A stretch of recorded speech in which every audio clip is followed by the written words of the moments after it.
Good evening, all, and warm welcome. Thank you guys for joining us. We are on episode 6 of the Epic Band of Brothers event. I am absolutely honoured this evening to be joined by just another Redshirt and Dave Barb. Hello, gentlemen. Hello. Good evening. Good evening, guys, and warm welcome to the chat. Thank you, everyone, for joining me, and a special hello again to Perez for putting this on. Thank you, Pat. Much appreciated. Yes, sir. Absolutely. So, guys, we are past the halfway point. We've got to episode 6, and I think this episode, I think it's fair to say, caught the audience a little bit by surprise.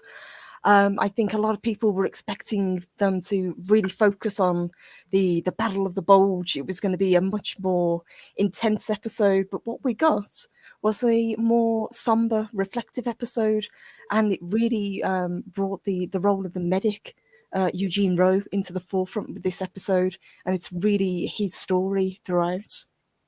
Absolutely. Absolutely. The old boys from my home state too, Louisiana. Yeah, the way they did this was really interesting because by following a medic, you're going to be seeing the human cost. You're going to be seeing every wounded soldier that an Easy Company has to be attended to by Eugene or the other medic, one of the two. Mm-hmm. And essentially by taking that focus away from the fighting, because that was almost continuous in skirmishes, patrols, and that sort of thing. The Germans were constantly probing, and the airborne was constantly patrolling to try and find ways to drive them back. That would have just been, I think, overwhelming. This is a completely different story, and I love the way they did it. Yeah.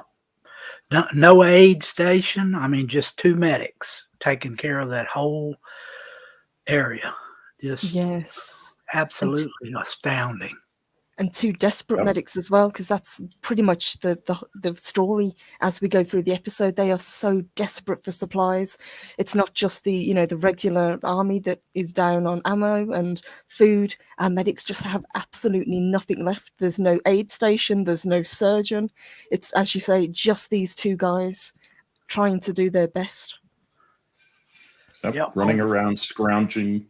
They're scrounging as the soldiers did on the way into the Ardennes, into Bastogne at the end of the last episode. As they're just saying, "You got any ammo? You got any ammo? Got any ammo?" And they're pulling ammunition off of the soldiers who are retreating from the town. Now the medics are going around trying to just give me your first aid kit. Do you still have your morphine from Arnhem? And nope, used it. Oh. Okay. And scissors. Don't forget scissors. Yeah. And I can't find a pair of scissors. So he finally grabs one guy's rucksack and dumps it out on the edge of the fox. I'm like, "What are you doing? That's my stuff." He's like, "Scissors." And he's like, "I need these." You got my goddamn scissors. Those are my goddamn scissors. Yes. It's like, yeah, but I need it more than you do right now, pal. It's not wrong.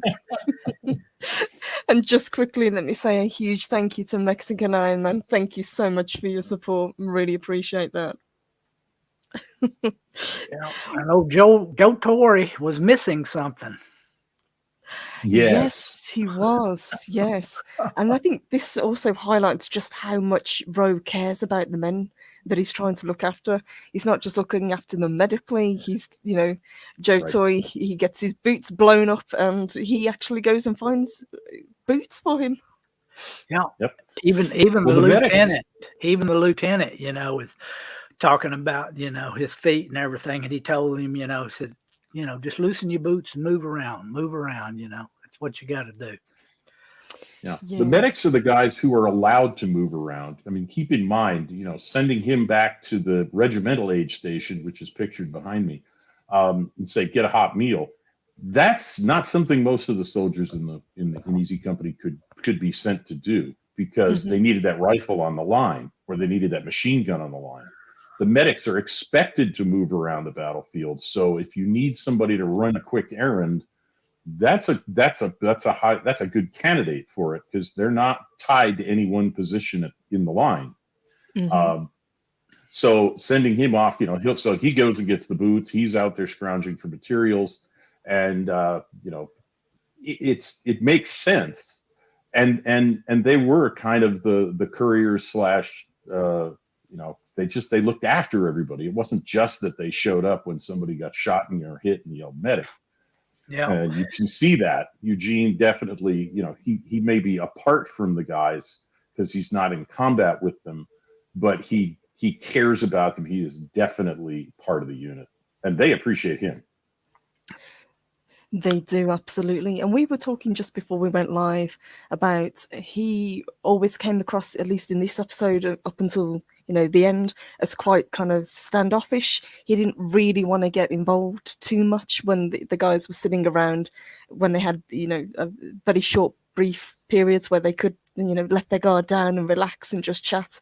He always sat to one side, ready and waiting for the next emergency. Mm-hmm. Yeah, and I think you were right. You pointed out, Purple Valkyrie, that probably the certain amount of that was, you don't want to get too close. You don't want to make too many good friends in the unit, because there's a good chance you're going to be dragging one of them off to a jeep and an aid station in the near future, in the foreseeable future. So keeping distance is a way of keeping sanity. Yeah, he's always going to be there at their worst moments. I mean, right, and that's really going to get to him. You can tell through this episode exactly. That is what happened. It just was weighing on him really, really heavily. Yeah, yes. And something else that goes along with the episode in this, or the scene with the boots and getting Joe some boots. I remember a long time ago being on a week-long winter camping trip in February with 18 inches of snow on the ground. And I can tell you this, you can spend pretty much every waking moment working on staying warm, dry, and fed under conditions like that. And for these guys to not only have to deal with all of that, and you notice when they have a meal, they get a spoonful and that's it. These guys are enduring just horrendous conditions and then defending the town, running combat patrols, fighting off German assaults. I can't imagine that. That just what's involved in what they're doing. It's easy to miss it. When you're focusing on Eugene and him telling everybody, take care of your feet, loosen your boots, move around, don't get frostbite, you don't want trench foot. But that's a 24/7, along with the combat. That's constant attention being paid.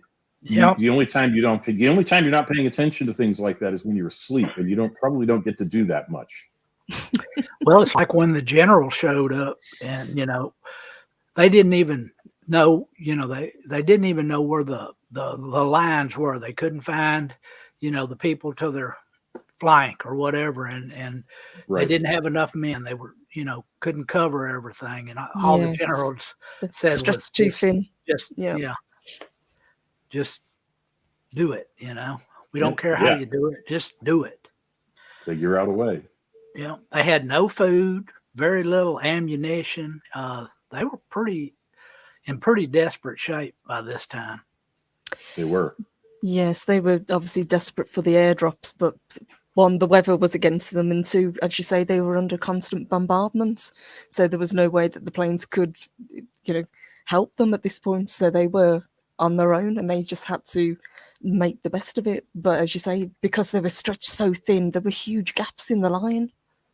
Right, and in the intro, when the veterans themselves were talking, I think it was mentioned that the Allies tried to drop supplies to them, but because of the fog and the weather, they couldn't make the drops accurate, so they kept dropping all the supplies on the Germans. And the only good thing about that is that the Germans didn't have any 30 caliber weapons, so they couldn't use all the ammunition that was being dropped to them.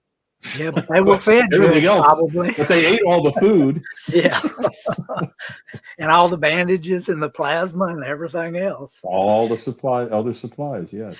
So they tried, but this was key in this battle, is that for most of the week, the 20th through right up until Christmas Day, or almost till Christmas Day, the weather was so bad that there was no, and the general mentions this, you can forget about air cover.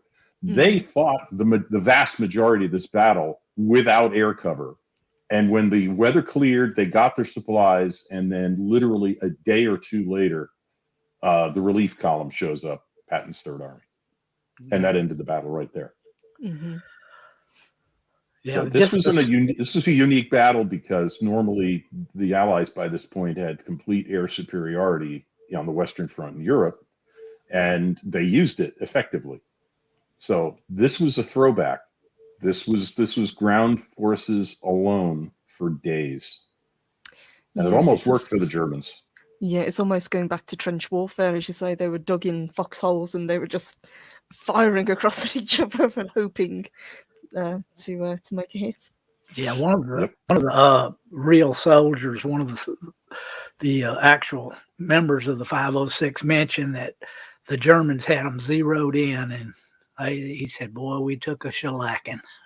Mm-hmm. Yeah. Mm-hmm. Yes. I love the way this episode started off with Eugene trying to find 3rd Battalion, just wandering through the woods, and he came up on all those dead German soldiers, and the look on his face, he turned around and he got the hell out of Dodge. Yep. Yes. The other thing that made this battle that we do see, because we do see some of the combat, and I've only read about this in an account of a different battle in a place called the Hurtgen Forest, but artillery hitting trees produces some really horrendous effects, because the tree itself turns into wooden splinters, which are themselves shrapnel. So one of the first casualties we see is a guy who has 2 chunks of wood sticking out of his thigh. Mm-hmm. And then Eugene yanks them out, slaps a bandage on it, and says, "It's not that bad. You're going to be fine." Yeah. And he's like, "Okay, save the morphine. I'll be fine." Yeah, walk it off. But yeah, that was part of what made this battle so ferocious, is where it was located, where it was fought. They were mostly out in the perimeter, out near the, in the woods, not in the town. Mm-hmm. And the Germans were trying to open a route through the town with whatever they had. And they had, there was at least, I believe, 1 Panzer division out there that had rolled up on the town and been stopped. So they were trying to get through. The only good thing was that the only place the Panzers could operate was the road. Yes. And those guys that were hunkered down there in the 506, every one of them, if they got hurt or whatever, "I'm not leaving the line, Doc. I'm not leaving the line." Yes, right. They were adamant not to leave the line. And as you say, I think we mentioned, or one of you guys mentioned, none of them said that they needed rescuing. They could have held this line. They were adamant that this, it would have held even without the supplies. Right. Yeah, I think it's rather bothered them ever since that the historical narrative of this battle is that Patton's Third Army turned 90 degrees and charged north to rescue the beleaguered 101st Airborne in Bastogne. And they're like, "Who was beleaguered? Yes. We stopped everything the Germans threw at us. You could have reformed the line around us and we could have kept going." This is basically, I think, their attitude. Well, like Colonel Sink, when he came up on Christmas Day, and he was reading that letter and telling them, that the Germans, told the general that if, surrender so we can, spare y'all all this destruction and everything. And the general just had one word for it, and it was nuts. One of the most famous, that is the single most famous response to a surrender demand in military history right there. Yep. The perfect response. And when the German officer who just didn't understand American slang asked one of the officers there, nuts, what is this? What does this nuts mean? He was told it means go to hell.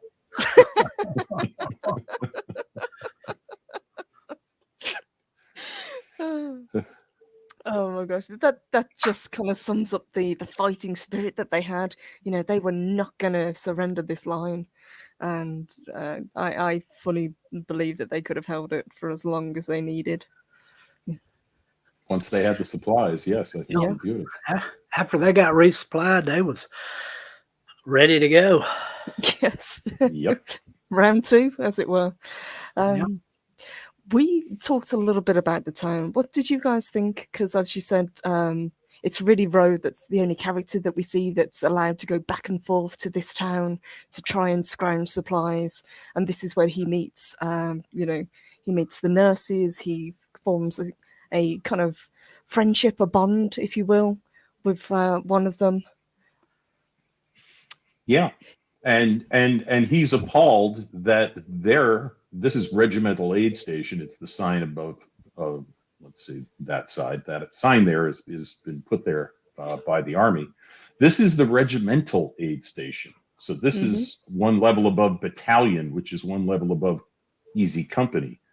And he goes to the Regimental Aid Station and at one point says, why haven't these men been evacuated? And the answer is, we can't. There's no way out. We're completely surrounded. Yeah, we're cut off. Yes.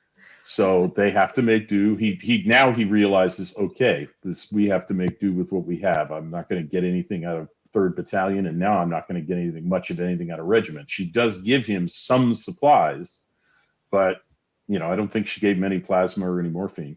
I think and she gave him torn bed sheets to use as bandages. It's like, what? Really? This? So yeah, it sort of dawns on Eugene that nobody here has any more than he does. They're all in the same boat. Yes, and not only that, there's no surgeons, there's no doctors because they've all been captured. All we have are these nurses and probably sisters from the church doing the best that they can for these terribly injured men. Yes. Yeah. They made the point of saying that their whole medical battalion had been captured. All the medics, all the doctors, everybody, all of them. Yeah. Right. So this is make do. And they did. What did you guys think about Shane Taylor's portrayal of Vincent Rowe? I know of Eugene Rowe. Sorry, I know he is a hero where he hails from, and rightly so. Do you think that Shane Taylor, did him justice? Oh, absolutely. He did a great job as far as I can tell. Hell, he even sounded a little bit like a coon ass. Not a whole lot, but a little bit. I'd say that's pretty good considering he's English. Yeah. Well, that's something that actually I noticed about this. I was surprised as I found out how many English actors were in this series, including Damian Lewis, because I had no idea he was English until I watched a much later episode of Top Gear where he was a star in a reasonably priced car. And I went, he's not only is he English, he's Cockney. He's very Cockney. He did a fantastic American accent. I'm like, Hugh Laurie, eat your heart out. So no, I think the portrayal of Eugene was fantastic. I thought he was great. He is serious. He's a bit aloof, and but he's obviously very sensitive because when we see him in conversations with the nurse or trying to encourage wounded soldiers, he obviously cares, and he cares about them, and he's very emotionally very vulnerable. And I think part of his reserve is his defense mechanism. And I thought that was an amazing portrayal of somebody who's here to try and save lives, not take them. And it's killing him by degrees that there are lives he can't save. It is, yeah. And as the episode goes on, and as he realizes that things are getting more and more futile, you can see it weighing on him. He looks more and more drawn as the episode goes. And I think even Winters, I think, notices and kind of tells him, you're going to have to take a step back. I can't have a medic have a breakdown. Yeah, and his buddy, when they were in the foxhole, was just, talking about the fact, he said, I don't know why they made me a medic. I mean, just 1 minute, they say you're a medic, and the next, I'm a medic. Right. which is kind of the way the Army, from all of my reading of history, is kind of the way the U.S. Army operated in World War II. It's like, you're a tanker, you're a medic. You're an infantryman. So you were sort of like potluck what you got. You were issued an MOS just like you were issued your uniform. They told you what they needed, and that's where you went. And and God help anybody who let on that they knew how to touch type, because you became a clerk.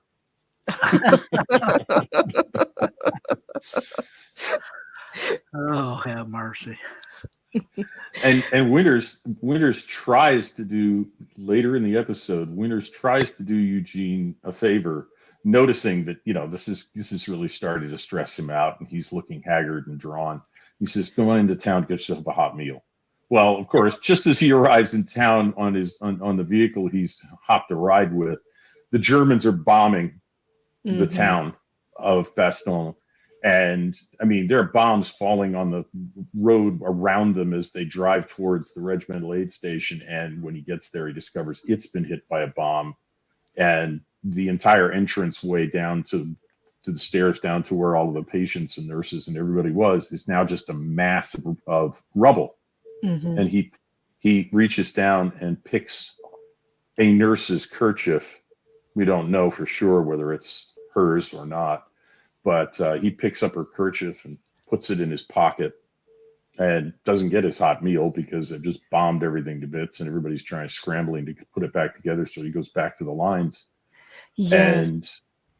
and he has to give first aid to a soldier who's gotten hit in the hand or wounded in the hand, and he pulls out the first thing he has in his pocket, uses a bandage, and it's the kerchief.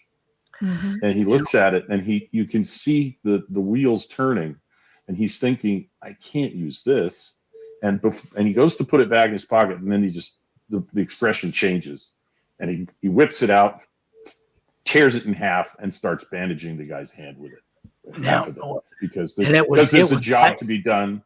It was actually Babe, and whenever when Babe was trying to get him to get out of the foxhole, that's when he got the injury. Whenever Eugene was pulling away from him, it ripped his hand open, and he made a point of telling him. He said, "How'd you do that?" And he said, "You did it."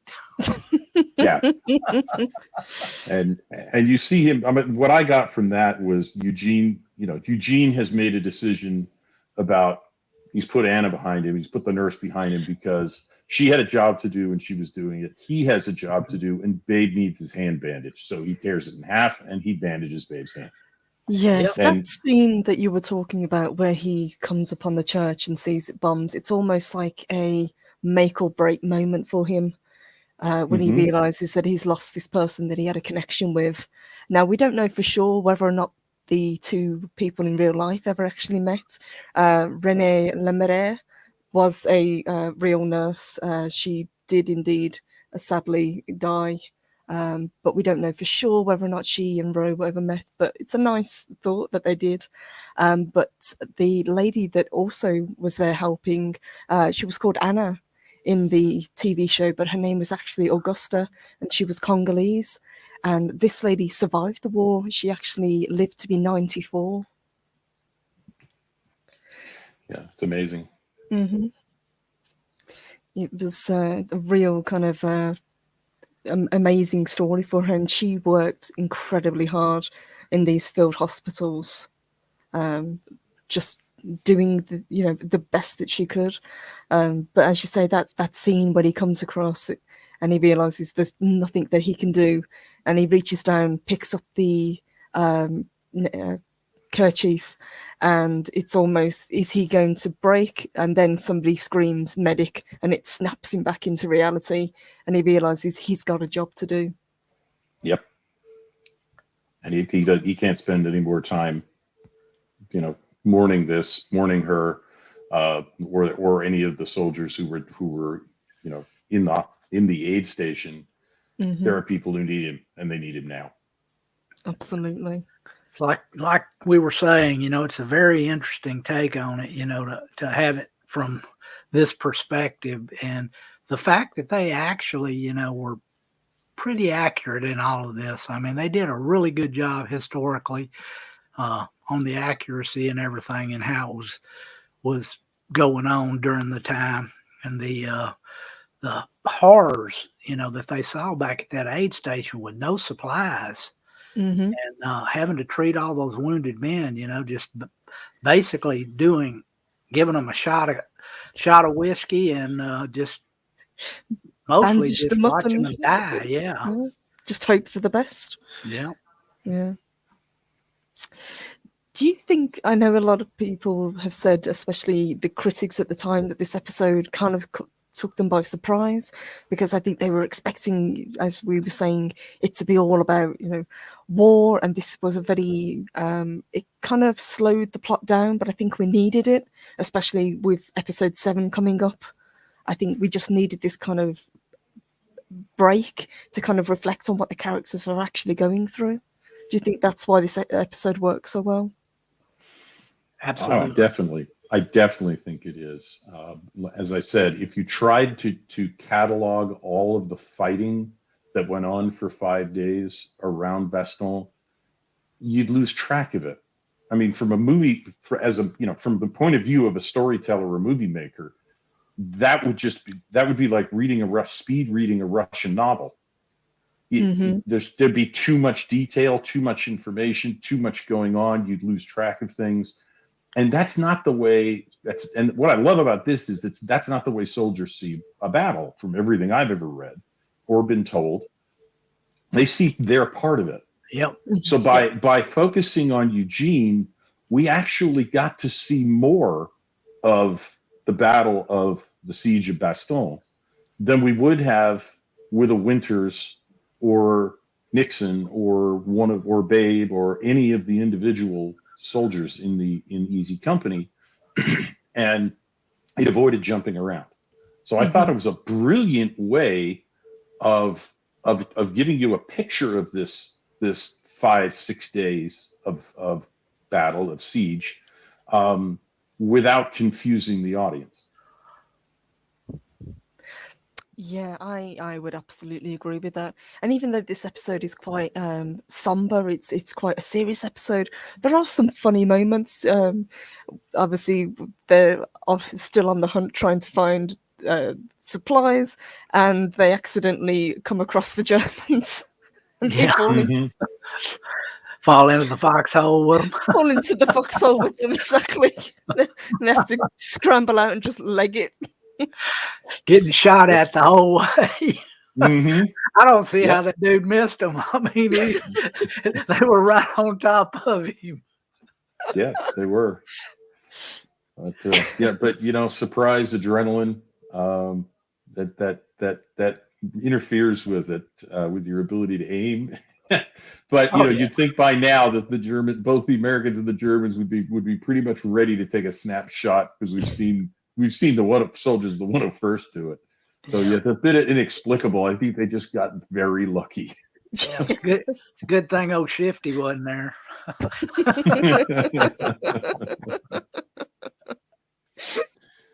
Yep.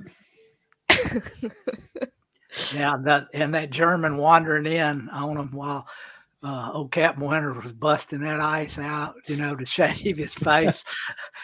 Like I said, who in the hell's going to do that in the middle of the winter? But apparently Winters does it in the middle of winter. And that German came in there and, they captured him, and they actually got a Band-Aid out of it, a kraut Band-Aid. Right. But yeah, that's Winters was Richard Winters was took his duties as an officer very seriously, and one of them was he needed to be an example. So he wasn't going to grow a beard, wind up with stubble on his face. He was going to shave. Mm-hmm.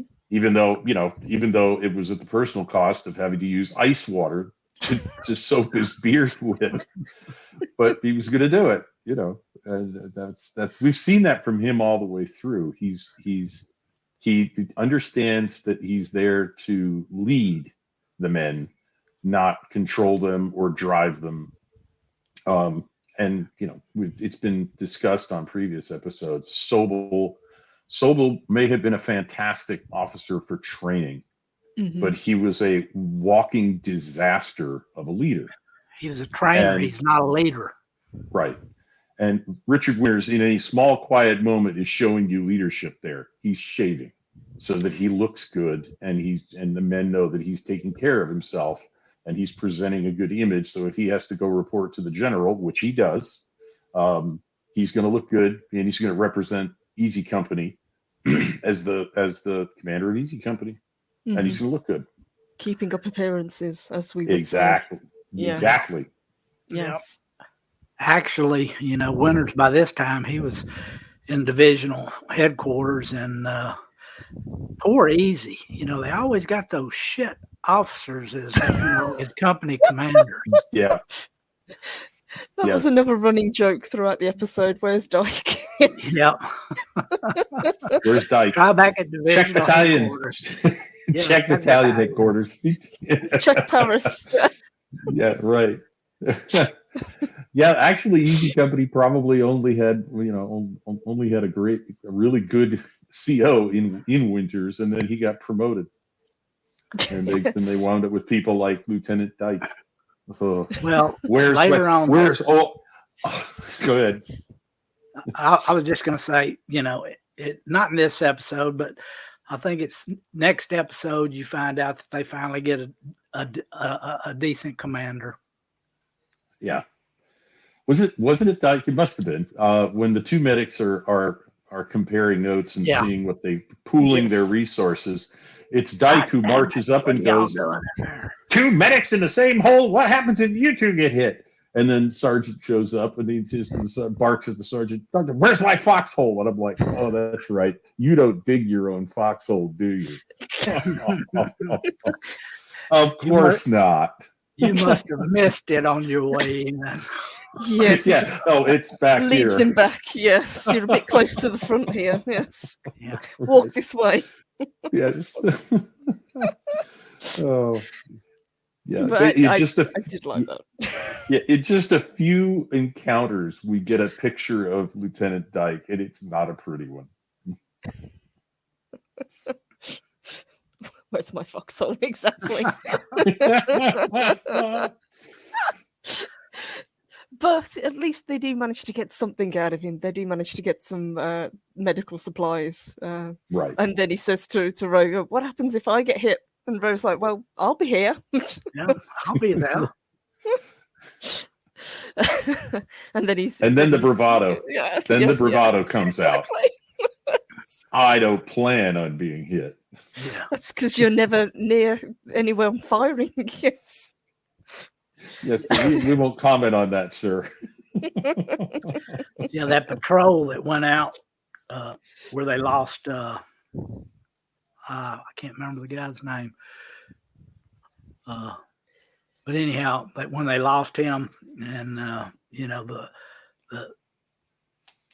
lieutenant, he started them off, and then he just kind of fell back and let them go, and he wasn't going up there. That's for dang sure. No, not gonna happen. Just to talk a little bit about the background of the episode, I've been watching the podcast that HBO have been doing, and recently they released the one about episode 6, and it's got a fantastic interview with Shane Taylor where he goes into detail about what it was like to play the character, how he kind of got into character, and what it was like actually being on set, and how hard it was to pretend to be cold when they're actually in this studio and it's about 100 degrees and they're all wearing woolen clothing. Yeah. Huddling under blankets. Exactly. Yes.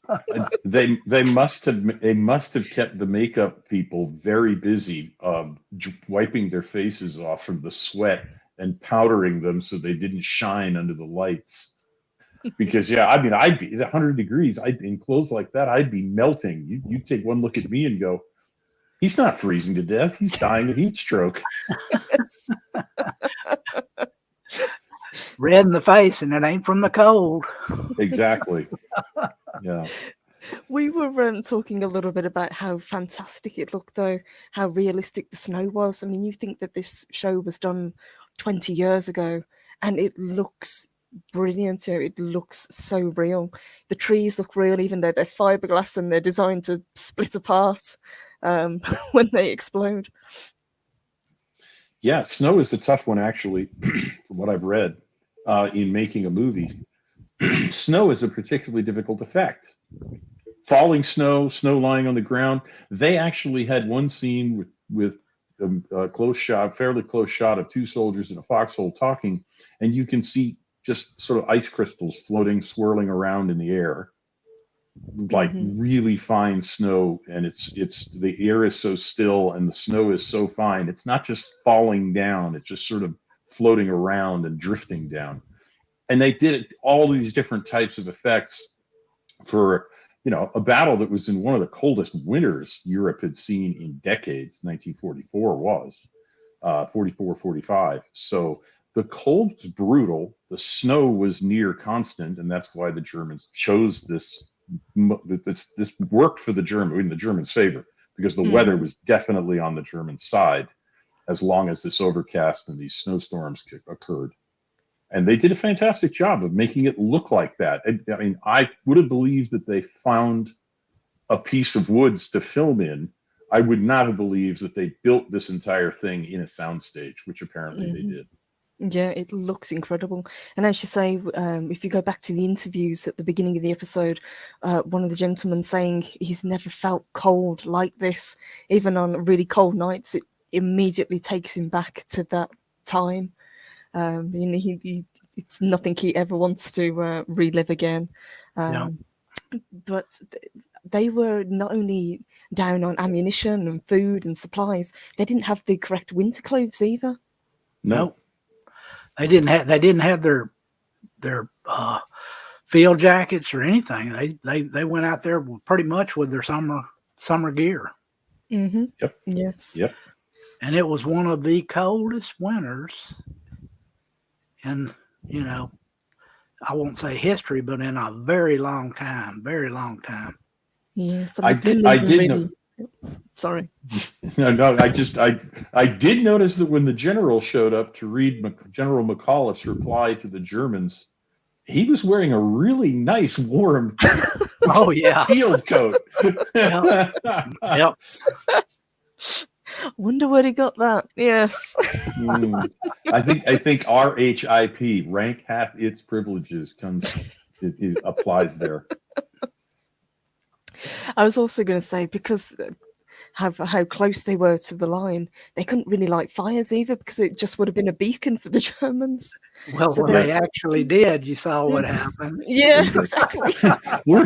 He says, "Are you crazy? Are you out of your mind?" Nixon says, and Winters turns and says, "Oh, it's okay. We're in a dell." with fairies and such. Right, where fairies, the kind of place where fairies dance. It's like, and then whoosh, in comes the mortar fire, and they get shelled for their trouble. It's like, Nixon was right. They're out of your minds. Yeah, he called it. Oh. And their buddy lieutenant got it in the leg pretty bad. Yep. Yes. I think that's one of the best things that really is shown in these episodes.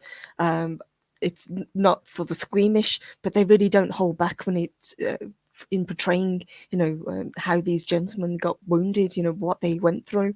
And the guy that you were talking about who got hit by shrapnel when the tree basically got obliterated, and he's telling him, no, don't give me morphine, save it for the next person. Right. Yeah. Those guys, they were definitely made of some pretty tough material. They knew how to fight, and they knew how to take the punishment. Mm-hmm. But as you say, none of them wanted to leave the line, no matter what. Yeah, Even the guy that got trench foot, he was refusing. But they needed to stay. I ain't leaving the line. They stayed for the buddy that they shared a foxhole with. They stayed for the platoon they were in because the platoon needed them. The company needed them. They stuck together. They had to be unconscious and unable to protest to be bandaged up, shoved onto a stretcher jeep, and driven out of there. Mm-hmm. And that we see that anybody who's still conscious after they get hit is basically, no, I'm not leaving. Yes. No matter how badly they are hit. And even the guy that does get sadly shot and they can't rescue him, his buddies are adamant that they go back and get him because he could still be alive. Right. But obviously it would be folly to go back and try. But the guilt, and you see it later on in the episode where he's just beside himself with guilt for leaving him because the Germans are going to strip him. His buddy's just sitting there holding him, just kind of just comforting him, because he was just so tore up. Yeah. And even more so because he made a promise to him. He said he would bring his stuff back to his family. And he was absolutely heartbroken that he couldn't keep this promise. And now the effing Germans are going to strip him. Mm-hmm. Yeah. And I think that's the point where Rowe pulls out that chocolate bar, if I remember correctly, and just kind of offers it to him as just some sort of consolation, something to try and lift his spirits. Right. Yeah. And they all fall asleep in that foxhole. And whenever Rowe gets up the next morning, that's when the weather breaks enough for the relief supplies to come in with the C-47s showing up. Well, first off, the P-47s come in and strafe them a little bit for whatever reason. And they're all, they've all got, they've put smoke out, but somehow 10% never get the message. And this pilot decides that they look like Germans. And I immediately was an old joke I was told by one of my relatives who'd been in the military was that friendly fire ain't friendly. Yeah. And so they all run back into the woods, and then the drop is made, and all of a sudden they're in clover because they've got supplies, they've got food, they've got ammunition, and now they're like, okay, now we're ready. Mm-hmm. And it doesn't take more than another day or two before the battle's pretty much over, because when once they got resupplied and the fighter bombers could start attacking the German columns, the Germans knew that their attack had failed, because they could not fight in the open in good weather. They didn't have air superiority. They were going to get their tanks are going to be blown up, their supply columns would be blown up, and eventually their infantry would be killed or captured. So they retreated. They basically went straight back through the Ardennes and closed the line back up, and that was the end of the battle. It was about 7 days.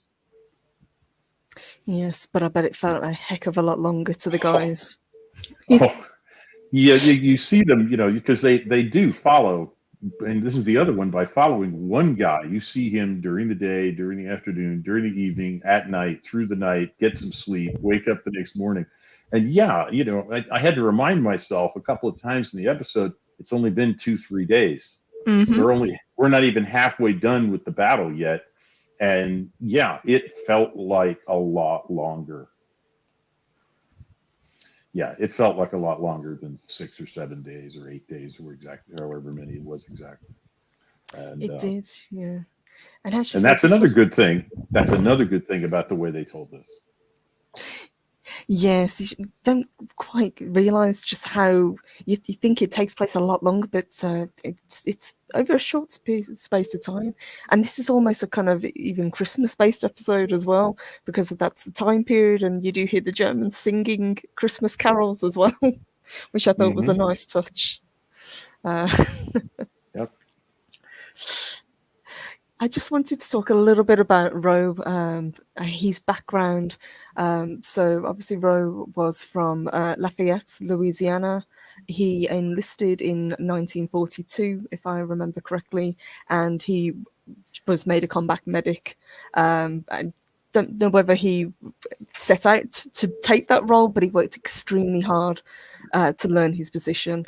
I would say it's something that was in him from the start. He seems to be the sort of person that has an almost innate instinct to care for people.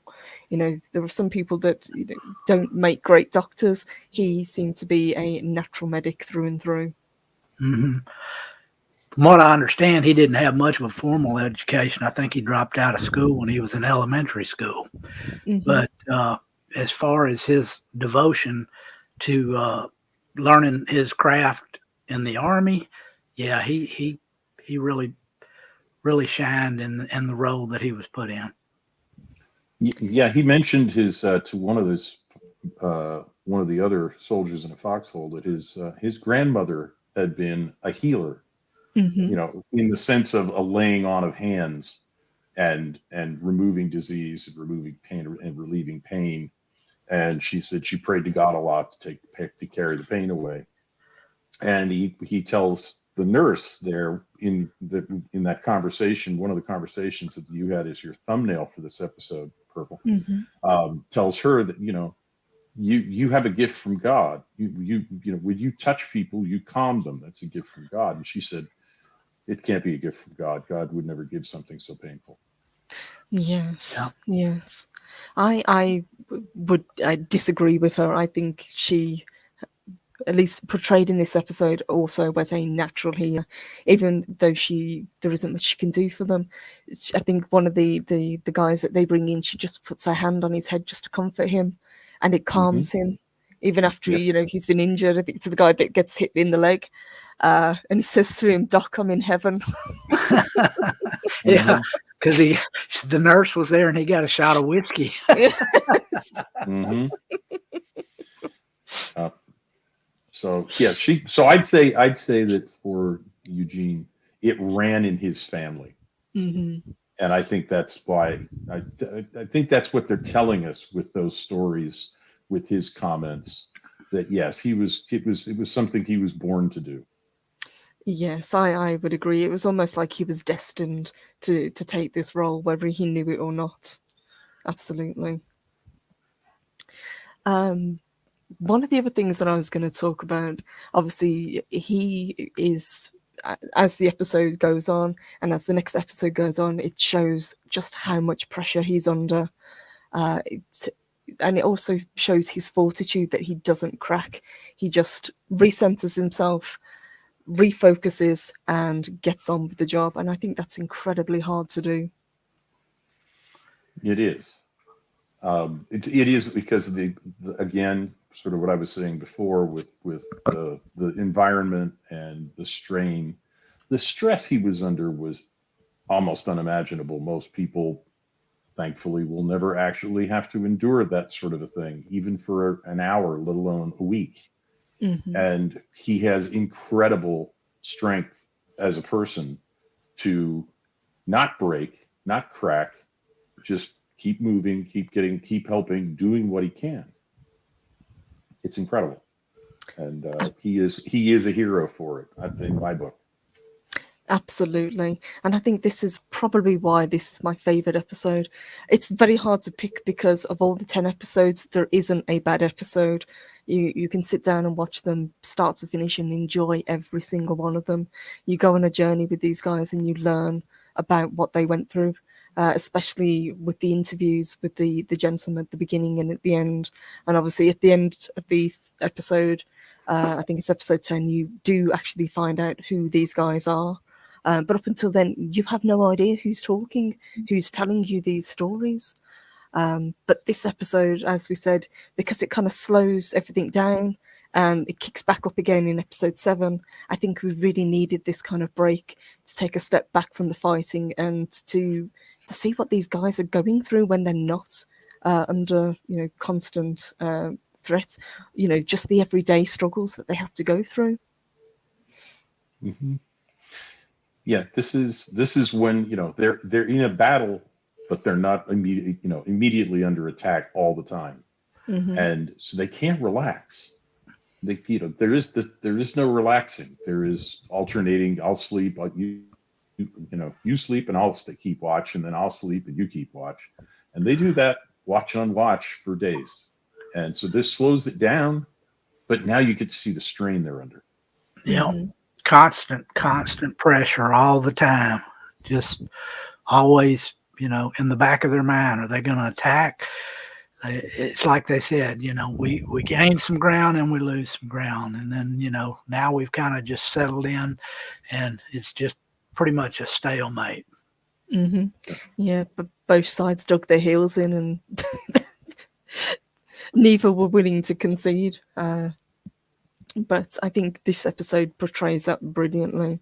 You really get a sense of what they went through and what the medics had to deal with, because as you say, they're the ones running back and forth, whereas the other guys, they can dig into the foxholes and they can focus on just one task.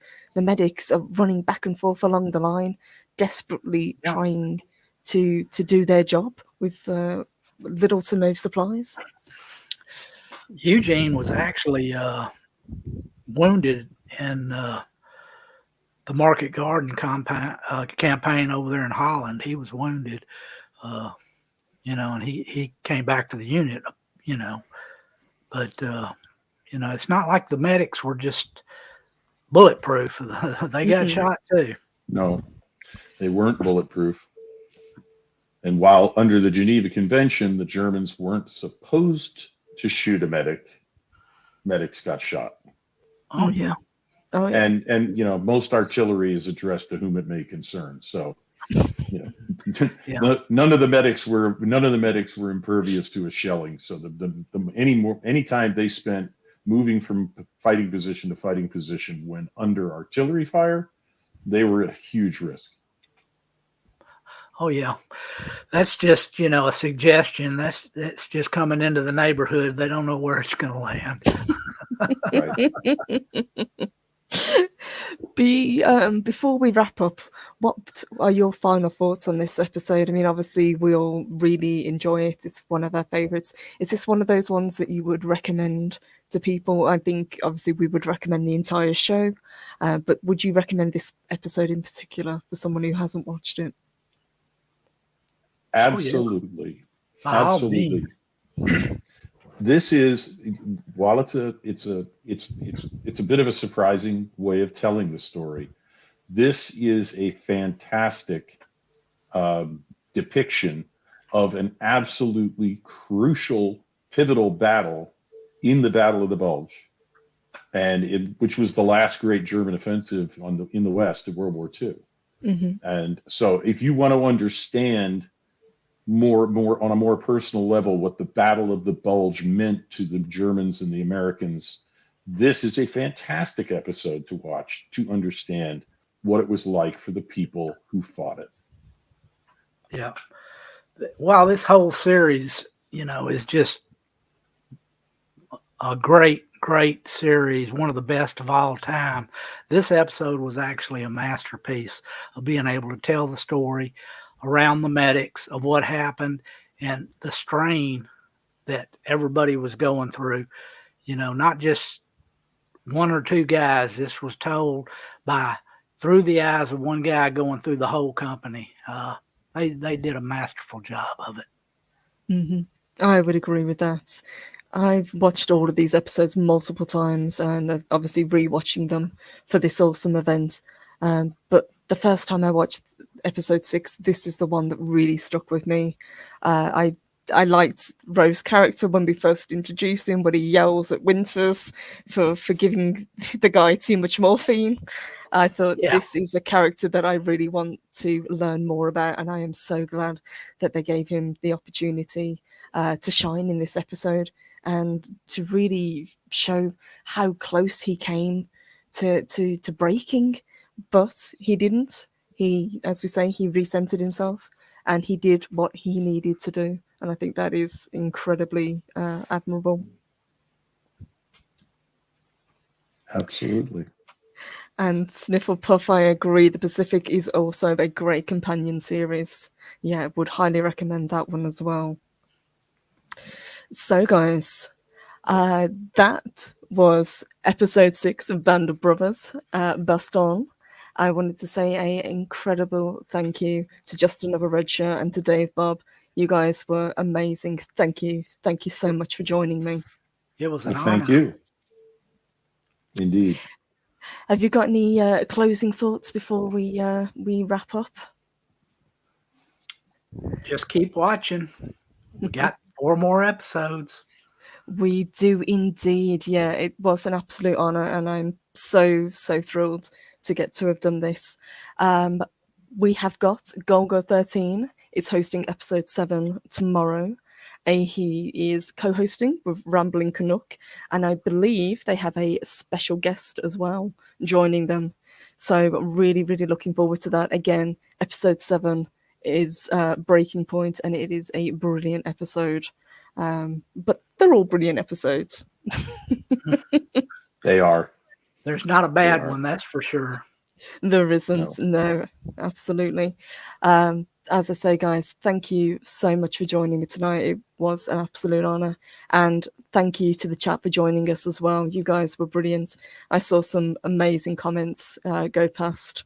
So a huge thank you to everybody for your support, for joining us, for joining the other channels, for tweeting it out, for sharing it, for commenting. We really appreciate it. And again, a huge thank you to Paris for coming up with this idea. It was a brilliant idea and an absolute joy to get to take part in.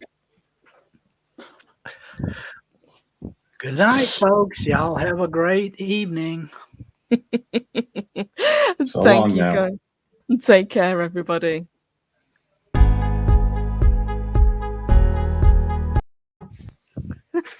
I hit the wrong one.